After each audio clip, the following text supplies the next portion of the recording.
আসসালামু আলাইকুম। এইগুলো কার বুদ্ধিতে হইতেছে তাও আমি জানি। এটা আওয়ামী লীগের পোলাহানে করতেছে ইন্ডোর সাপকে দিয়া। আমি বলবো আপনারা শান্ত মাথায় একটা কাজ করবেন।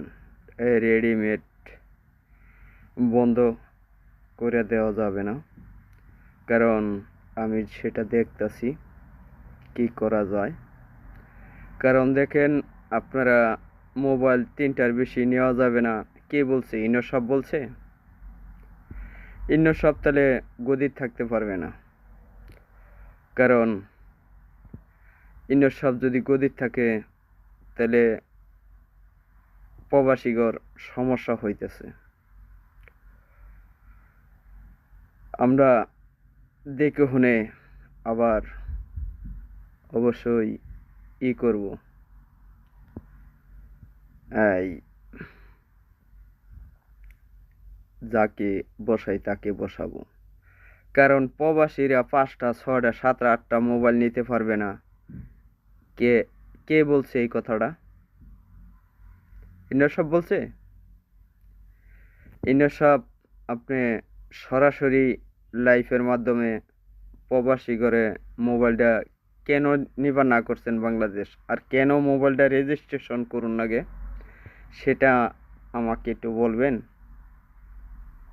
যদি বলতে ডরান তাহলে আপনি আপনার জায়গাতে সরে দাঁড়ান।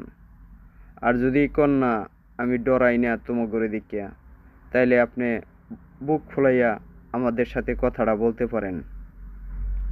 কারণ কেন জানেন? আমি একটা প্রবাসী। আমি প্রবাসীদের কষ্ট দেখতে পারি না। প্রবাসীরা 5টা 6টা মোবাইল নিব তার ফ্যামিলির নিকে, হেডি আবার বাংলাদেশ যে রেজিস্ট্রেশন করুন রাখবো। এটা কেন? আগে পরে কোনো দিন রেজিস্ট্রেশন হয়েছে? আপনি আমি শুনতাম আগে বাস, মোটর সাইকেল, এই গরু, এইগুলো রেজিস্ট্রেশন করে। আপনি কি বলছেন? বুঝিয়া বলছেন।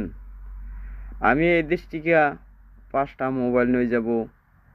আমি শুনতাছি বাংলাদেশ এয়ারপোর্টে 3টার বেশি মোবাইল ছাড়ে না। কেন? কোন কারণে এই আইনটা হইল সেটা বলবেন। আমরা তো এই দেশ থেকে মোবাইলটা কিনতে বলা যে কোনো আমাদের একটা পেপার দেয়, পেপার ছাড়া তো আর দেয় না।